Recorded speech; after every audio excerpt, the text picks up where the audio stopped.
Hello sa ating SSS pensioners, it's me Angel again. Welcome back sa aking YouTube channel. Meron tayong sasagutin na comment ngayon guys. Itago ko na lang yung pangalan niya. So sabi ni ma'am, tanong lang po, halimbawa ang namatay ay pensyonada at ang asawa ay may pensyon din sa SSS. Pareho silang nagpe-pensyon sa SSS. Makukuha pa rin ba yung death claim ng asawa? Good question ma'am, and the answer is yes. Kapag kayo ay mag-asawa, pareho kayong pensyonado ni SSS at yung isa ay nawala, makaka-receive ka pa rin po ng death claim kahit yung buhay ay currently pensioner na ni SSS. According kay SSS, if a wife is currently receiving an SSS pension and her husband, also an SSS pensioner dies, she will be eligible to claim a survivor's pension from the SSS on top of her own pension. Meaning she can receive both pension payments simultaneously, provided she meets the necessary requirements and is considered the legal spouse of the time of her husband's death. So kung ang isang asawang babae or asawang lalaki guys, basta mag-asawa no, kung sino man sa inyo ang maunang pumanaw sa mundo, ay kasalukuyang tumatanggap ng pensyon ng SSS at ang kanyang asawa na isang SSS pensioner tapos namatay, siya ay magiging karapat-dapat na mag-claim ng isang survivor pension.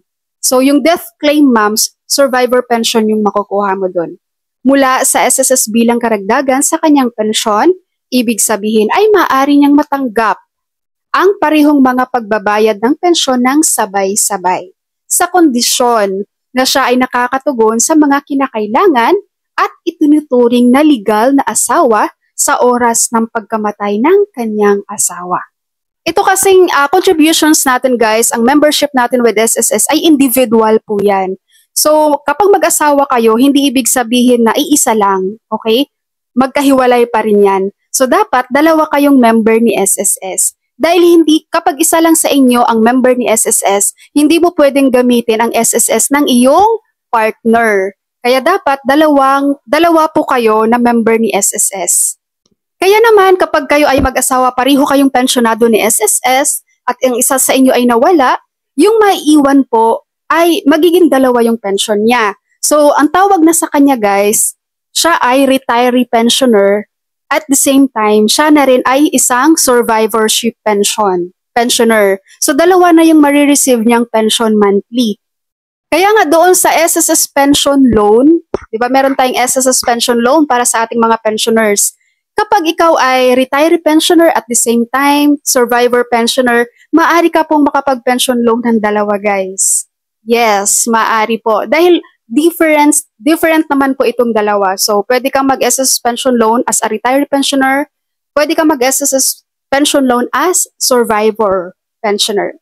Okay, malinaw po ba? Kaya naman sa ating mga SSS members dyan guys na nanonood ngayon, kapag kayo ay mag-asawa po at isa lang sa inyo ang may SSS, sana yung partner mo ay biglaanan mo rin ng budget yan para magkaroon din siya ng kanyang SSS contributions. Dahil pag dating nyo guys sa inyong retirement age, kayo din naman pareho ang magbe-benefit niyan.